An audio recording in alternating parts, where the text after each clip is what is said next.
देखिएगा ये ऐसा है कि जैसे हमारे पास मान लीजिए कि ये वेक्टर है, तो वेक्टर की जो डायरेक्शन है वो तो एरो से पता चलती है। कोई भी वेक्टर है वो वेक्टर आपका एक्सेलरेशन हो सकता है, वेलोसिटी हो सकता है, डिस्प्लेसमेंट हो सकता है, कुछ भी हो सकता है। तो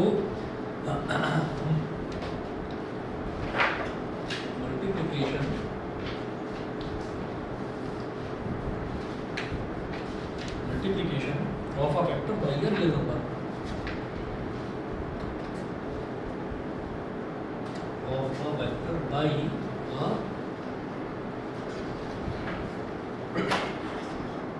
real number। तो इसमें आप ये देखिए, जैसे मान लीजिए आपको एक वेक्टर दे रखा है ए वेक्टर, वो ए वेक्टर ऐसे है, ये दे रखा है ए वेक्टर। अब देखिएगा इसमें क्या है कि डायरेक्शन तो इसकी हो गई हॉरिजॉन्टल, लेफ्ट से राइट की तरफ, ये तो इसकी डायरेक्शन हो गई। अब लेफ्ट से राइट की तरफ तो इसकी डायरेक्शन होगी, और ये जो इसकी लेंथ है ना, लेंथ बताती है कि इसका मैग्नीट्यूड कितना है। अब अगर कोई बोले कि आप एक नया वेक्टर बताइए बी वेक्टर, और वो B vector should be such that कि B vector is equal to twice of A vector, मतलब 2 मल्टीप्लाइड बाई ए वेक्टर। अगर ऐसा है तो आपको क्या करना है, जो लेंथ है ना ये डबल कर देनी है। जैसे इतना यहाँ से लेकर यहाँ तक वाली लेंथ, इसको डबल कर देना, ठीक है। तो ये आपका क्या हो गया, ये b is equal to 2a vector होगा। तो आपने ये देखा कि जब 2a वेक्टर है तो इसका मतलब क्या है कि जो इसकी लेंथ है, लेंथ को डबल कर दें और डायरेक्शन सेम रहने दें, ये चीज़ है। अब इसी तरीके से अगर आपसे कोई बोलने लगे कि एक वेक्टर बताइए सी वेक्टर, और वो C vector should be equal to -2a vector, -2a vector, तो इसका मतलब क्या है, ए वेक्टर का जो मैग्नीट्यूड है उसको डबल कर दीजिए, डबल कर दिया। लेकिन नेगेटिव का मतलब ये है कि अब उसकी जो डायरेक्शन है वो इधर ना होकर इधर हो जाएगी, डायरेक्शन देखो इसकी सी हो, ठीक है। अब इसके बाद आप आइए पेज नंबर 10 पर, पेज नंबर 10 पर आ जाइए, एग्जाम्पल नंबर 4।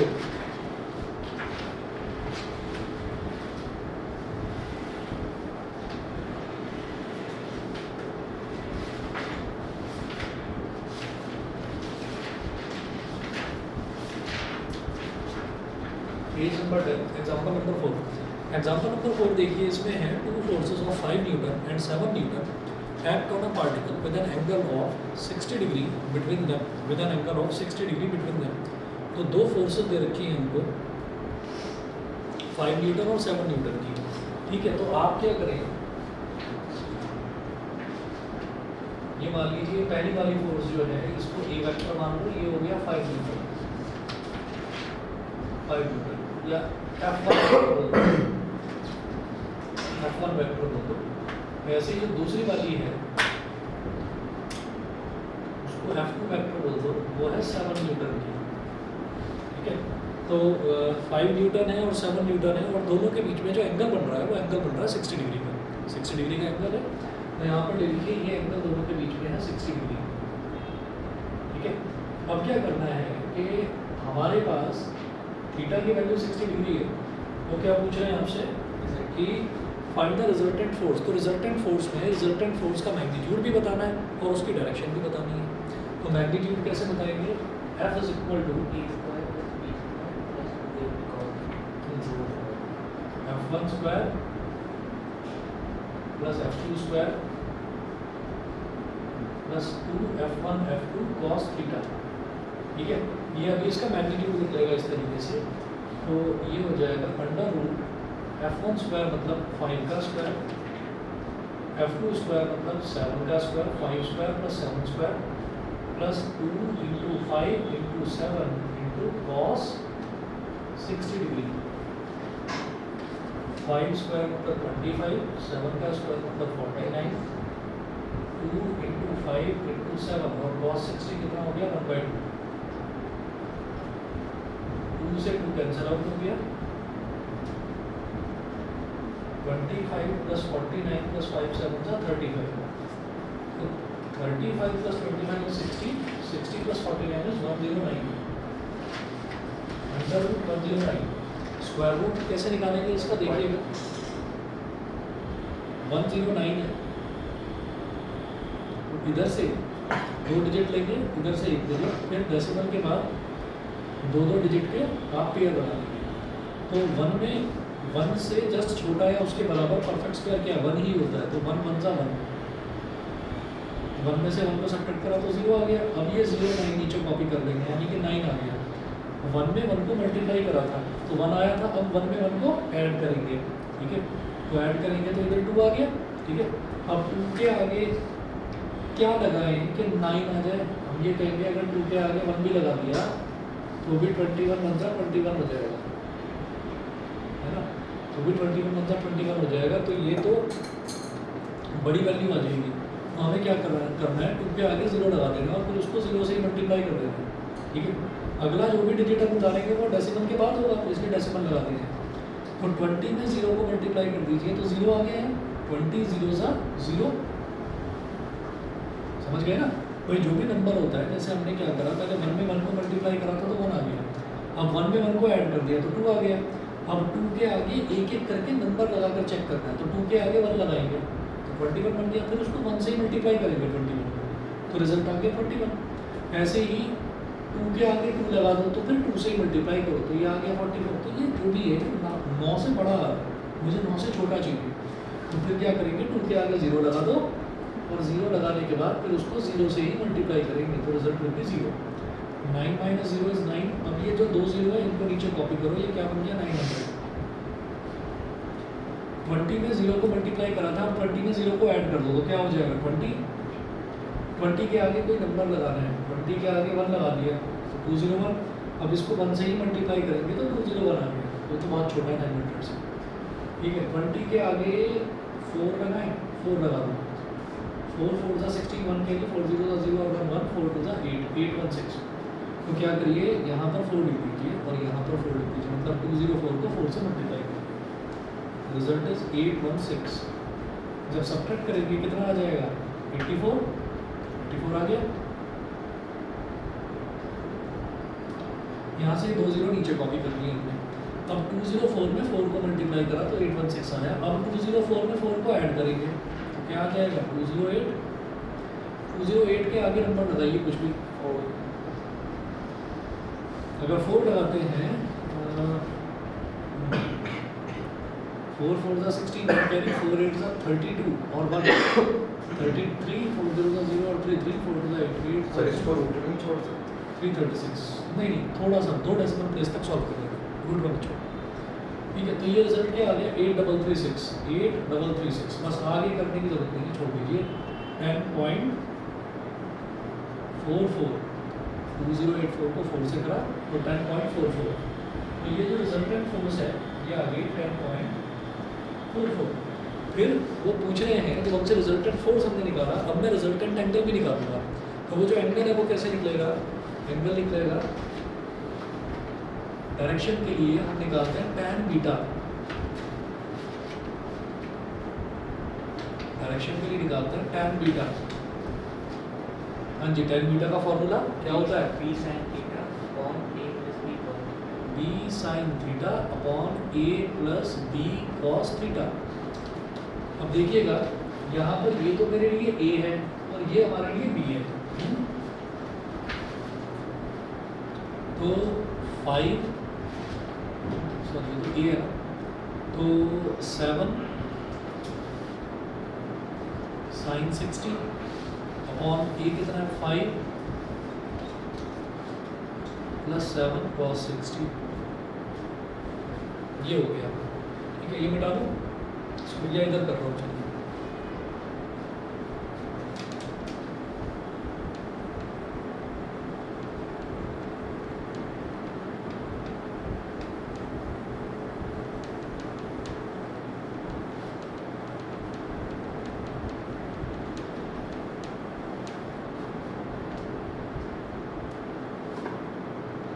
तो 7 into √3/2 on 5 plus 7 into cos 60 कितना 1/2, तो 7√3 अपॉन 2 और अपॉन में क्या होगा 2 5 10 प्लस 7/2 हाँ जी, न्यूमरेटर का डिनोमिनेटर में 2 है, डिनोमिनेटर का डिनोमिनेटर में 2 है, कैंसिल आउट हो गया। tan beta is equal to 7√3 upon 10 + 7 is 17। 7 into √3 की वैल्यू होती है 1.732 अपॉन 17, करिए मल्टीप्लाई। 7 2 ज़ा 14, 1 कैरी, 7 3 ज़ा 21 और 1 22, 2 कैरी, 7 7 ज़ा 49 और 2 51, 5 कैरी, 7 1 ज़ा 7 और 5 1, 12.124 अपॉन 17 आ गया। 17 से डिवाइड करिए, 17 के टेबल में 12 नहीं आता तो 0 हो गया। फिर 121, अब 121 हमने करा तो 121 कहाँ पर आएगा बताइए जरा। 17 5 ज़ा 85 होता है, 17 6 ज़ा कितना हो जाता है 102, ठीक है, और 119, 17 7 ज़ा 119, तो 121 माइनस 119 2 हो जाएगा, तो 2 2 22, तो 17 1 ज़ा 17, 22 माइनस 21 इज 22 माइनस 17 इज 5 5 4 54, 17 3 ज़ा 51, इतना ही करके छोड़ दीजिए बस। tan beta is equal to 0.713, यहाँ से बीटा इज इक्वल टू लिखा जा सकता है tan इनवर्स 0.713, समझ गए, ठीक है। इतना करके आपको दिखाना होगा। ऑनलाइन वाले बच्चे बताएं भाई, यहाँ तक क्लियर है। सर और जो रिजल्टेंट की वैल्यूज आई है वो डायग्राम पे बना के दिखाना होगा। डायग्राम में अगर बनाकर दिखाना हो तो बेहद आसान है। Parallelogram of law of vector addition, diagram में दिखाना हो तो आपका एफ तो ये हो गया, ठीक है, और बीटा ये हो गया। जो भी रिजल्टेंट है वो हॉरिजॉन्टल के साथ जो एंगल बनाता है दैट इज बीटा, तो इसी बीटा का tan इनवर्स जो है वो ये, क्लियर है। ये आप बनाकर दिखाएंगे अगर आपको डायग्रामेटिकली दिखाना है तो। अच्छा जी, इतना हो गया। इसके बाद देखते हैं एग्जाम्पल नंबर 5। एग्जाम्पल नंबर 5 देखिएगा, यहाँ कर रहा हूँ नीचे।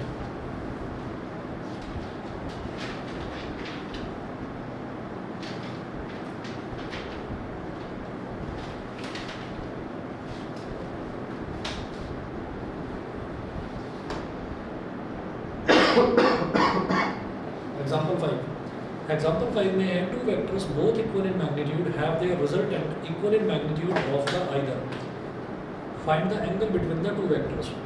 Two vectors both equal in magnitude, तो हमारे पास दो वेक्टर्स हैं। हमने ये कहा given two vectors A vector and B vector both equal in magnitudes, that we are taking since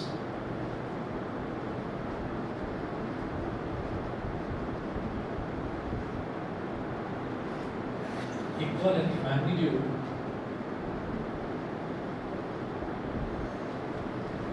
two vectors both equal in magnitude have their resultant equal in magnitude of the either, ठीक है। तो both are equal in magnitude, तो हमने क्या कहा यहाँ पर, बल्कि इसको ए वेक्टर बोलो, ए वेक्टर, समझ गए, ठीक है।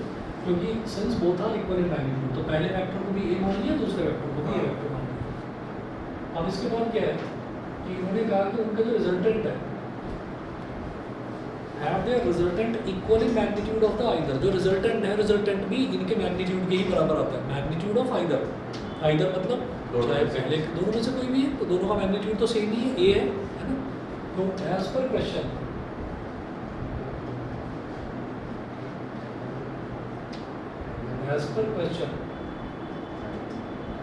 a is equal to under root a square plus a square plus 2a cos theta, समझ गए कि नहीं, ठीक है। वो पूछ रहे हैं find the angle between the two vectors, वो रिजल्टेंट जो एंगल बना रहा है रिजल्टेंट की डायरेक्शन नहीं पूछ रहे, वो कह रहे हैं दोनों के एंगल, दोनों वेक्टर्स के बीच में एंगल कितना है वो बता रहे हैं, ठीक है।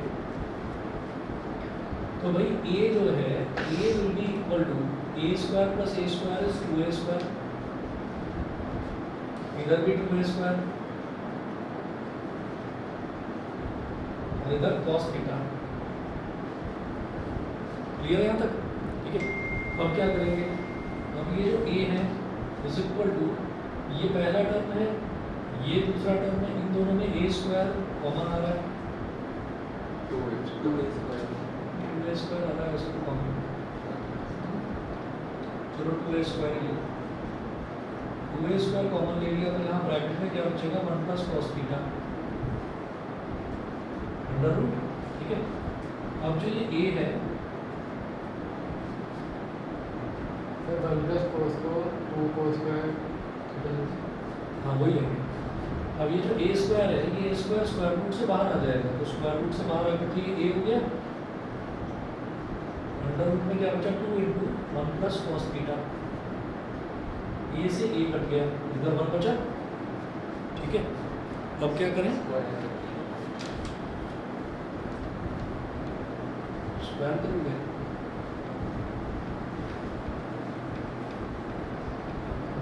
हाँ स्क्वायर कर दो, स्क्वायर करने में फायदा है।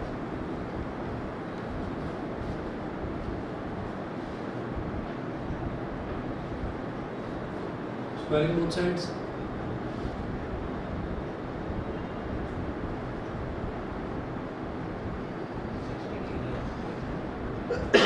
स्क्वायरिंग बोथ साइड्स, तो ये 1 हो गया, और जब स्क्वायर करेंगे तो ये हो जाएगा 2 इंटू 1 प्लस कॉस थीटा। अब ये 2 इधर आ जाएगा, 1/2 is equal to 1 plus cos theta, cos theta is equal to 1/2 minus 1, cos theta is equal to minus 1/2, cos theta की वैल्यू माइनस 1/2 आ गई। अगर प्लस का 1/2 होता, अगर 60 डिग्री बोल देता है इसको, अब ये माइनस 1/2 आ रहा है, तो माइनस 1/2 है, तो माइनस 1/2 के लिए कैसे करेंगे, cos theta is equal to minus 1/2, इसको ऐसे लिखते हैं, cos theta is equal to minus cos 60 degree, ये लिखा जा सकता है। ठीक है, अब cos से cos तब तक नहीं कट सकता जब तक ये माइनस साइन ना हट जाए यहाँ से, जब तक ये माइनस साइन ना हट जाए, तो मैं इस माइनस साइन को गायब करना चाहता हूँ। तो क्या करेंगे, तुम्हारे लिए तो एक शॉर्टकट बताऊंगा, ठीक है, बायोलॉजी वाले हो, तुम्हारे लिए तो शॉर्टकट बताऊंगा, और मैथ्स वाले जरा समझो इस चीज़ को। जैसे ये cos थीटा है, ये माइनस है, अब मैं क्या करूँगा, जैसे 60 डिग्री है, तो मैं ऐसा करूँगा कि मैं 90 के इवन मल्टीपल्स ढूंढूंगा। 90 के इवन मल्टीपल्स से क्या होगा, देखो 90 इंटू 1 होता है, 90 इंटू 1 होता है तो कॉस का साइन बन जाता है, 90 इंटू 3 होगा तो भी कॉस का साइन बन जाएगा, ऑड अगर मल्टीपल है 90 का तो कॉस का साइन बन जाएगा। लेकिन अगर कॉस का इवन मल्टीपल है तो कॉस का कॉस ही रहेगा, तो हम इसके ना इवन मल्टीपल्स ढूंढेंगे, और टारगेट हमारा क्या है, हम इस माइनस को हटाना चाहते हैं। तो हमने क्या करा, अभी तो फिलहाल माइनस को ऐसे ही लगा रहने दिया, कॉस cos के साइड में चला जाता है, अपने अंदर चला जाता है। नहीं वो कब होता है, कॉस माइनस थीटा अगर है, अगर कॉस माइनस थीटा मतलब कॉस के आगे अगर इधर माइनस लगा हुआ है तो वो माइनस अंदर कंज्यूम हो जाता है, अगर कॉस से पहले माइनस लगा हुआ है तो वो ऐसे नहीं होता। तो वो कैसे हटेगा, देखिए 90 का मल्टीपल देखिए, 90 इंटू 2, 90 इंटू 2, तो 90 इंटू 2 में क्या ऐड या क्या सब्ट्रैक्ट करेंगे, 60 डिग्री आ जाएगा, सब्ट्रैक्ट करेंगे क्या, 120। ठीक है, तो इसको ऐसे लिखेंगे माइनस 120 डिग्री। अच्छा, cos theta is equal to minus cos 90 into 2 plus minus 120 degree. ठीक है, अब जरा बताइए 90 इंटू 2 में जब हम कुछ ऐड कर रहे हैं तो थर्ड क्वाड्रेंट में पहुंच गए, थर्ड क्वाड्रेंट में सिर्फ tan पॉजिटिव, तो हमारा cos तो नेगेटिव, तो एक नेगेटिव पहले से लग रहा था, क्वाड्रेंट रूल के हिसाब से एक नेगेटिव और आ गया। 90 इंटू 2 क्या इवन नंबर है तो cos का cos ही रहा, और माइनस 120 एंगल है तो माइनस 120 एज इट इज आ गया, माइनस माइनस क्या हो गया plus, cos theta is equal to, और ये जो माइनस होता है cos के अंदर जो माइनस होता है कंज्यूम हो जाता है, ये क्या हो गया cos 120 डिग्री। तो इस तरह से थीटा की वैल्यू क्या आ गई 120 डिग्री, समझ गए। ठीक है, अच्छा बायो वाले बच्चे देखिए, तो थीटा की वैल्यू 120 डिग्री। जब भी कभी कॉस के आगे नेगेटिव लगा हुआ हो, हम उस नेगेटिव को हटाना चाहिए, तो जो एंगल है उसको 180 में से सब्ट्रैक्ट कर दीजिए बस, ठीक है ना। आप 180 माइनस थीटा करोगे तो वो कॉस थीटा के ही इक्वल आएगा, ठीक है। Cos 180 minus theta is equal to cos theta.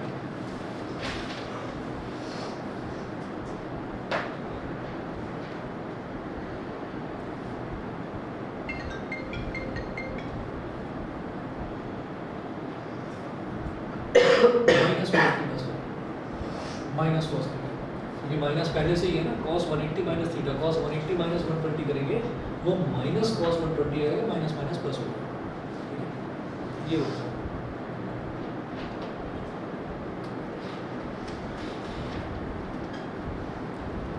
चलिए जी, यहाँ तक क्लियर है, आगे चलें। हाँ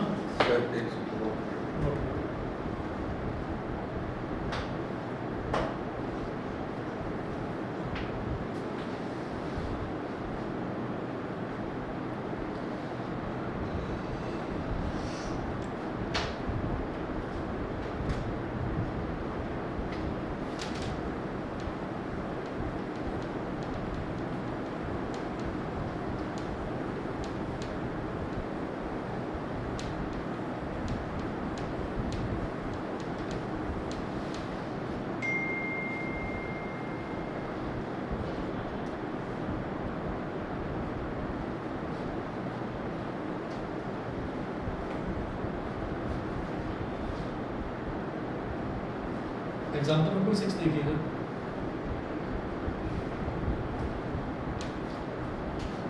एग्जाम्पल 6 में क्या दिया है? Two forces whose magnitudes are in the ratio of 3:5 give a resultant of 35 Newton. Resultant क्या देता है? 35 न्यूटन का। If the angle of inclination is 60 degree, calculate the magnitude of each force. So let the two forces be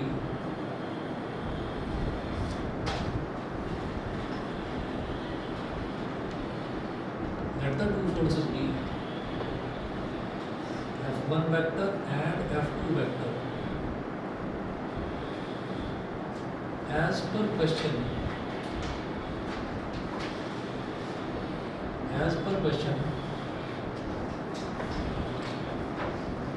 the two forces whose magnitudes are in the ratio of 3:5.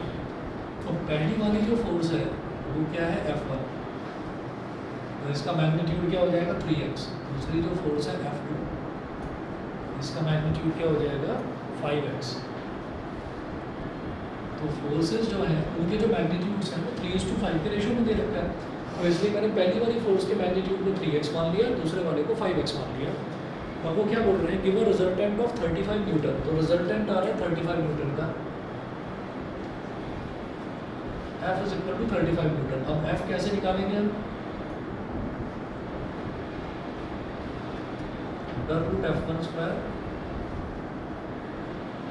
Plus F2 square plus 2F1 F2, और inclination क्या दे रखा है? 60 degree plus 2F1 F2 cos 60 degree is equal to 35। समझ गए? अब क्या करना है? इनकी वैल्यूज डालिए। F1 मतलब 3x का स्क्वायर प्लस 5x का square plus 2 into 3x into 5x into cos 60 मतलब 120, वो 1/2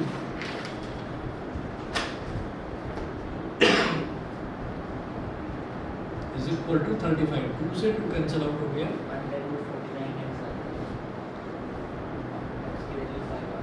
9x square plus 25x square plus 5 3 ज़ा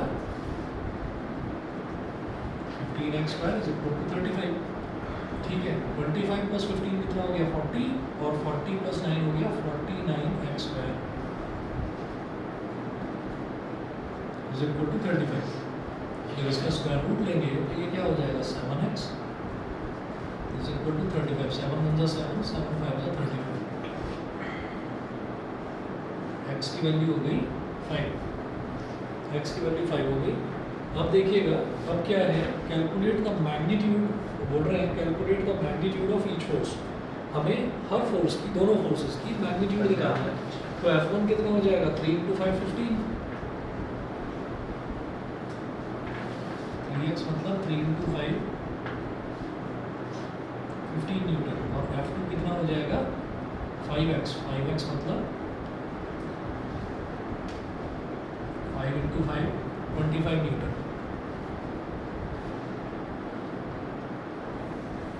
ठीक है, अगला देखिएगा example number 7। Two forces equal to P and 2P Newton act on a particle. The first be doubled and the second be increased by 20 Newton. The direction of the resultant is unaltered. Find the value of P. Direction of the resultant is unaltered. यानी कि दोनों में tan beta जो है वो equal रहेगा। ठीक है, एक बार करके देखिए, मैं 1 मिनट में आऊँ, ट्राई करिए अगर होता है तो।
सर इसमें एक वर्ड है उसका मतलब नहीं समझ आ रहा बताइए। If the first bit doubled and the second bit increased by last line में ये find the value of P unaltered। unaltered का मतलब चेंज नहीं होता है। The direction of the resultant is unaltered। अच्छा मतलब पहले भी जो था वो भी अब भी वही रहेगा। डायरेक्शन ऑफ द रिजल्टेंट क्या होता है, tan बीटा। तो tan बीटा दोनों ही केसेस में सेम रहेगा। निकाला क्या? नहीं। देखिए इसमें इन्होंने एग्जांपल में दिया है two forces equal to P and 2P newton act on a particle. तो दो फोर्सेस दे रखी हैं।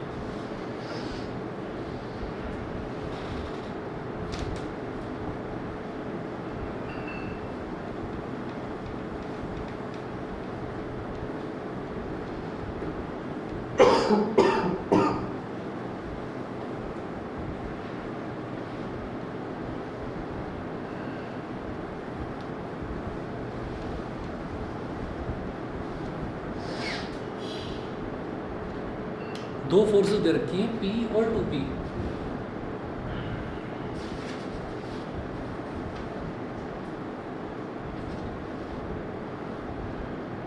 तो F1 हो गई P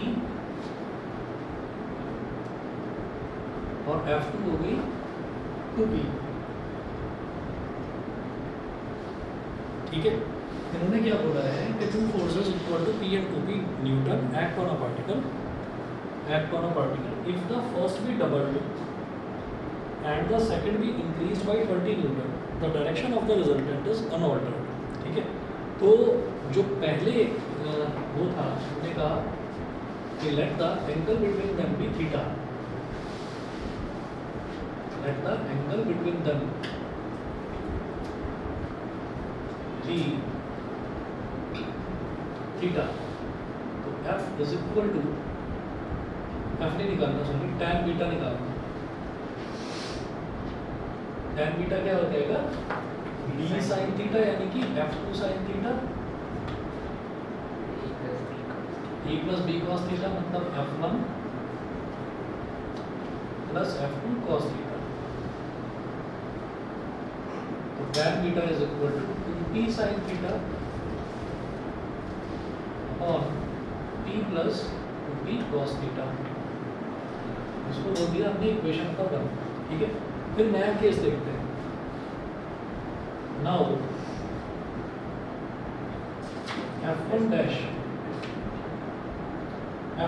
उन्होंने बोला इफ द फर्स्ट भी डबल्ड, तो पहले वाले को अगर डबल कर दिया जाए तो F1 डैश कितना हो जाएगा, पहले ये P था, अब ये क्या हो गया 2P।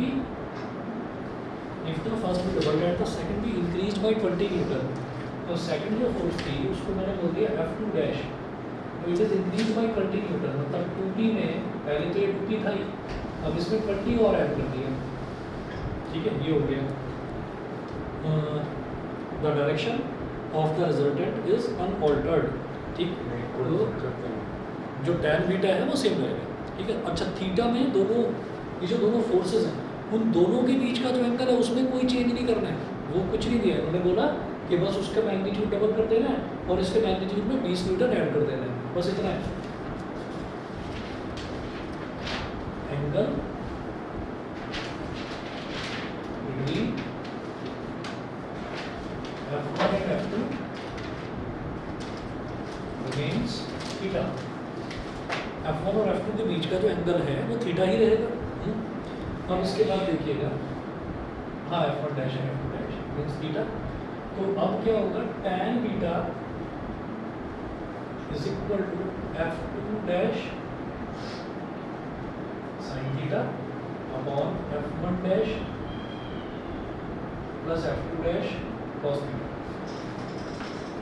तो tan beta is equal to F2 dash sin theta, F2 dash कितना है 2p प्लस 20 sin थीटा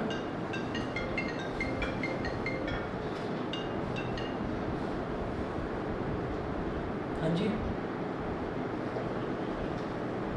हाँ जी बोलिए।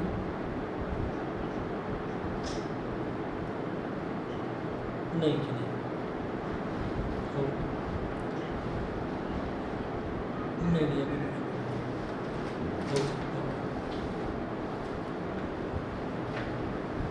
ठीक है, तो ये हो गया F2 dash sin theta upon F1 dash कितना है 2p प्लस F2 डैश कितना है 2p plus 20 cos theta. Equation number 2, उन्होंने बोला direction of the resultant remains unaltered, और direction of the resultant remains unaltered मतलब ये tan बीटा और ये भी tan बीटा। तो इक्वेशन 1 और 2 दोनों को इक्वेट कर देंगे। ठीक है, इक्वेटिंग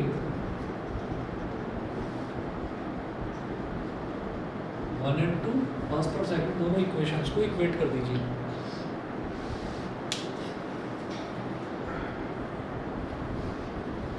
इक्वेट करेंगे तो ये आ जाएगा 2p sin theta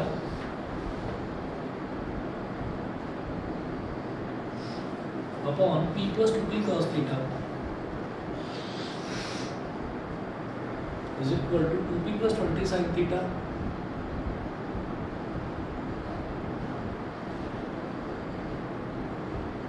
upon 2p plus 2p plus 20 cos theta. अब ये साइन थीटा से तो साइन थीटा कैंसिल आउट हो गया, ठीक है।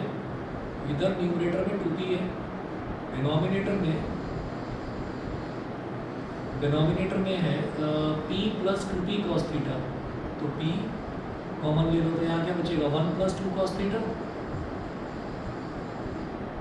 इज इक्वल टू, ये 2p प्लस 20 है तो इधर 2 कॉमन आ सकता है, तो इधर क्या बचेगा p प्लस 10 और डिनोमिनेटर में 2p plus 2p plus 20 cos theta. इधर p से p कैंसिल आउट हो गया, इस 2 से ये 2 कैंसिल आउट हो गया। अब क्रॉस मल्टीप्लिकेशन करिए, this into this, this into this, इधर तो 1 बचा, तो 2p plus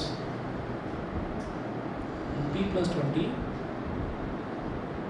cos theta, this into this, ये कितना हो जाएगा 1 plus 2 cos theta into p plus 10, सही है। अब इसके बाद ये हो गया हमारे पास 2p plus 2p cos theta plus 20 cos theta, ठीक। 2p cos theta plus 20 cos theta is equal to 1 into p is p, 1 into p is p, 1 into 10 is 10, 2 cos theta, 2 cos theta into p, ये क्या हो जाएगा 2p cos theta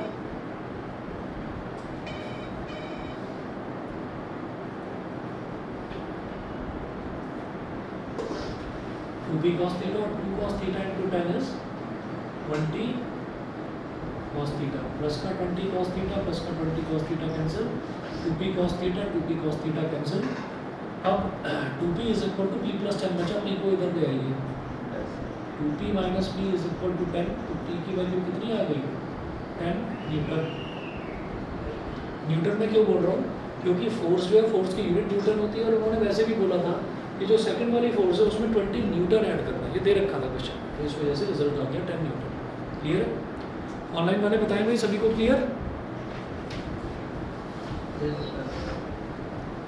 ठीक है जी, example number 8 देखिएगा। Example number 8 में है the greatest and the least resultant of two forces acting at a point are 29 newton and 5 newton respectively.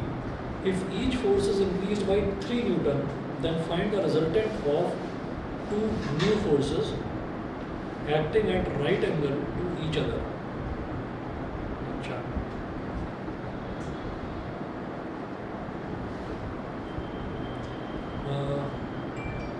पहले इन्होंने बोला the greatest and the least resultant of two forces acting at a point are 29 Newton and 5 Newton.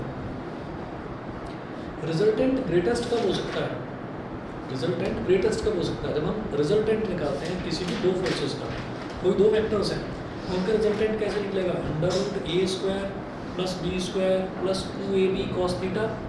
तो under root A square plus B square सब में आ रहा है, 2ab सब में आ रहा है, जिसका cos थीटा सबसे ज़्यादा होगा वो फोर्स भी सबसे ज़्यादा होगा, वो रिजल्टेंट सबसे ज़्यादा होगा, और जिसका cos थीटा सबसे कम होगा वो रिजल्टेंट भी सबसे कम होगा। तो cos थीटा सबसे ज़्यादा वैल्यू क्या होती है cos थीटा की 1, cos थीटा की सबसे ज़्यादा वैल्यू होती है 1, और cos थीटा की सबसे कम वैल्यू क्या होती है क्या -1। ठीक है, तो हमेशा याद रखना कि साइन थीटा और cos थीटा इनकी मैक्सिमम वैल्यू और मिनिमम वैल्यू क्या होती है +1 और -1। ठीक है, अच्छा अब देखिएगा इस क्वेश्चन को कैसे करेंगे।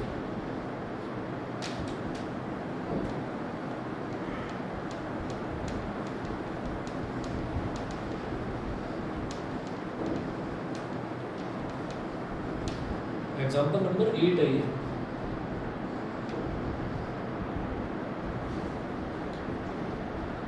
The greatest and the least resultant of two forces acting at a point are 29 Newton and 5 Newton respectively. Let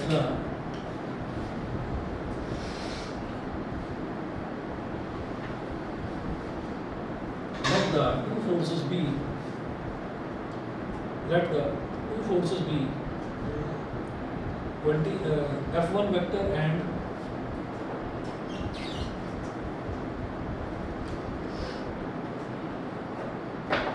let the two forces be F1 vector and F2 vector. तो जो दो फोर्सेस हैं F1 vector और F2 vector हमने ले लिया। अच्छा, अब क्या बोल रहे हैं? The greatest and the least resultant, हम ये कहेंगे resultant of these two forces, forces change नहीं हो रही है, एंगल की वजह से ही वो मैक्सिमम या मिनिमम हो सकता है। Resultant of these two forces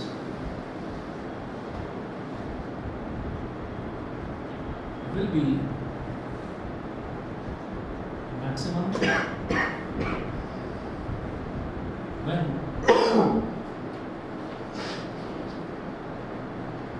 cos theta is maximum. Cos theta is maximum. Cos theta की maximum value होती है 1 और वो कहाँ आती है? जब थीटा 0 डिग्री होता है। It implies that cos theta is equal to 1. It again implies that theta is equal to 0 degree. Theta is equal to 0 degree. अब क्या करेंगे? ये हो जाएगा F max, रिजल्टेंट की मैक्सिमम वैल्यू जो दे रखी है वो दे रखी है हमको 29 न्यूटन, ठीक है। F max is equal to 29 newton. F max क्या होगा? अंडर रूट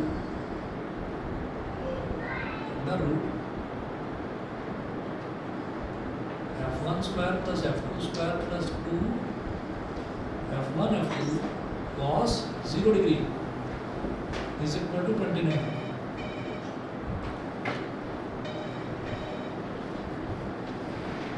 Is equal to 29. अच्छा, अब F1 कितना है वो हमें नहीं पता।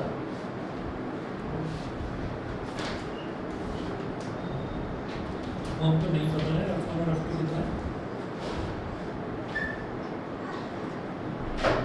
यहाँ लिखिएगा F1 square plus F2 square plus 2 F1 F2 under root is equal to 29। Squaring both sides,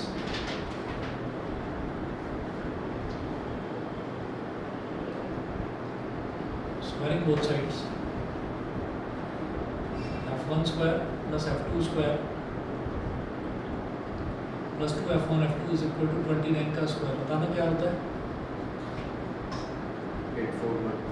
चलो छोड़ो, मत करो। F1 प्लस F2 का whole square is equal to 29 का होल स्क्वायर हो गया, ठीक है। तो ये इसका होल स्क्वायर कर दिया आपने। होल स्क्वायर करने पर क्या होगा? ये स्क्वायर रूट हट गया। तो मेरे को वैसे करना ही नहीं चाहिए था, मेरे को स्क्वायरिंग करना ही नहीं चाहिए था। अंडर रूट के अंदर मेरे को क्या दिखाई दे रहा है? F1 प्लस F2 का होल स्क्वायर बन गया ना ये तो। A square plus B square plus 2ab, क्योंकि cos 0 1 होता है।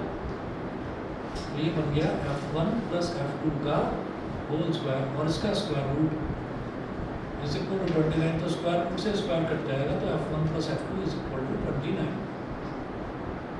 क्वेश्चन नंबर 1 हो गई, ठीक है। उसके बाद देखिएगा resultant of these two forces. Resultant minimum कब होगा? रिजल्टेंट मिनिमम तब होगा जब cos थीटा मिनिमम होगा। cos थीटा मिनिमम होता है -1 पर, ठीक है। cos थीटा की मिनिमम वैल्यू -1। -1 कब आता है? जब थीटा की वैल्यू 180 डिग्री होती है, ठीक है। याद रखिएगा cos 180 डिग्री -1 होता है, ठीक। तो यहाँ लिखेंगे resultant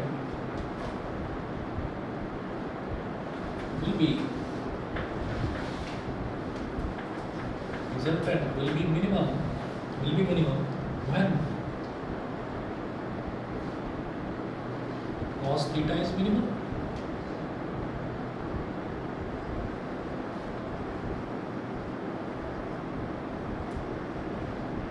when cos theta is minimum, that is cos theta is equal to -1. It implies that theta is equal to 180 degree.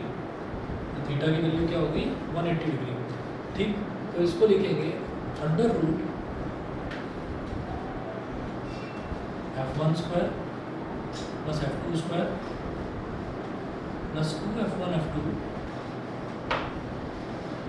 जो cos 180 और वो कितना दे रखा है 5, ठीक है। जो जैसे एफ मैक्स था 5, ऐसे एफ मिनिमम कितना दे रखा है 5। अब यहाँ cos 180 माइनस 1 होता है तो ये क्या बन जाएगा f1 square plus f2 square plus 2f1 f2 into minus 1, यानी कि minus 2f1 f2 is equal to 5। तो ये क्या बन गया f1 माइनस f2 का होल स्क्वायर और उसका under root is equal to 5। क्या हो गया f1 minus f2 is equal to 5, equation number 2। ठीक है, बताइए भाई, दोनों आदित्य बताएं, क्लियर है इतना?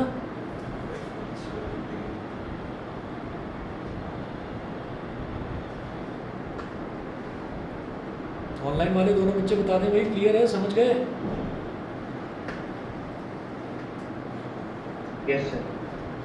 ठीक है, अब क्या करिएगा, अब 1 और 2 को दोनों को ऐड कर दो तो हमारे पास f1 और f2 निकल जाएगा। f1 प्लस f2 की वैल्यू आ गई, f1 माइनस f2 की वैल्यू आ गई।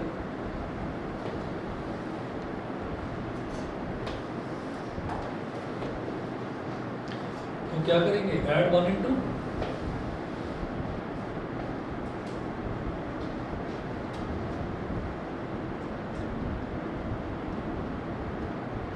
f1 plus f2 29, f1 minus f2 is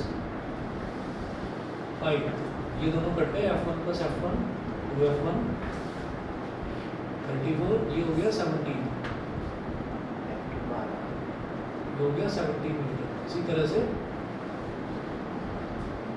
f1 plus f2 is equal to 39, first equation में डाला, 17 plus f2 is equal to 29, 29 minus 17 पर f2 की वैल्यू कितनी होगी 12 न्यूटन। ये इन्होंने पूछा नहीं था, अभी तो f1 और f2 की वैल्यू आ गई। इन्होंने क्या पूछा है, देखिए अब आगे देखिए, बोल रहे हैं if each force is increased by 3 newton then find the resultant of 2 new forces acting at right angle to each other. दोनों फोर्सेस अब आपस में राइट एंगल पर एक्ट कर रहे हैं, ठीक है, मतलब दोनों के बीच में 90 डिग्री का एंगल है। तो वो कह रहे हैं if each force is increased by 3 Newton, now F1 dash ये कितना हो जाएगा 17 plus 3 मतलब 20 Newton, F2 dash is equal to 12 plus 3 15 Newton। अब दोनों के बीच का जो एंगल है थीटा वो इन्होंने दिया है 90 डिग्री। तो जो नया रिजल्टेंट फोर्स है F डैश वो कितना हो जाएगा 20 का स्क्वायर प्लस 15 का square plus 2 into 20 into 15 into cos 90। ठीक है, ये 2 इंटू 20 इंटू 15 की लिखने की जरूरत ही नहीं थी क्योंकि cos 90 तो 0 हो जाएगा, तो सबको 0 बना देगा। तो मेरे पास यहाँ क्या बचा, F dash is equal to 20 का स्क्वायर मतलब 400 और 15 का स्क्वायर मतलब 225, 625 हो गया। अंडर रूट 625 मतलब कितना हो गया 35 न्यूटन। ये तो नया रिजल्टेंट फोर्स आ गया, ठीक है। फाइंड द रिजल्टेंट, जब वो रिजल्टेंट की बात कर रहे हैं तो इसका मतलब मेरे को रिजल्टेंट फोर्स की डायरेक्शन भी निकालनी पड़ेगी। तो tan बीटा निकालेंगे, tan बीटा कैसे निकालेंगे, F2 dash sin theta upon F1 dash plus F2 dash cos theta, tan beta कर लेंगे अपने, रिजल्ट उसका 0.75। ठीक है, आंसर दे रखा है 0.75। देखिए आगे के जो क्वेश्चंस हैं ट्राई करिएगा, हो जाते हैं तो ठीक है, नहीं तो मैं बताऊंगा, उसके बाद अगली क्लास में कराऊंगा रिजोल्यूशन ऑफ अ वेक्टर। ठीक है, अच्छा मैंने जो है वो आधे आधे घंटे की सप्लीमेंट्री क्लासेस स्टार्ट कर दी हैं, तो कल भी मैंने ली थी क्लास, तो कई बच्चे थे, दोनों नहीं थे सर। वो मेरे याद नहीं रहा था ना, मैं पेरेंट्स के साथ था। अच्छा, चलिए रिकॉर्डिंग तो खैर मैं सबकी भेज ही रहा हूँ, और कोशिश करिए कि उसमें अगर आप ऑफलाइन आ सकते हैं तो ठीक है, नहीं आ सकते तो मैं बहुत ज़्यादा नहीं कराऊंगा उसमें सिर्फ इतना कराऊंगा कि हमारे सिलेबस को थोड़ा थोड़ा पुश मिलता रहे बस। ठीक है, तो वो आधे घंटे की है, 40 मिनट की ही होगी, और उन दिनों में होगी जिन दिनों में फिजिक्स की क्लास नहीं होगी, रेगुलर क्लास नहीं होगी। ठीक है, चलिए जी, तो मैं वही शाम को 6 साढ़े 6 बजे के करीब आपको मैसेज कर दूँगा, तो देख लीजिए, अगर कल मिलना क्लास तो मैसेज कर दूँगा। हाँ नंबर 1 सर यार रात को जांच को मैंने हाँ आया फ़ोन कर देना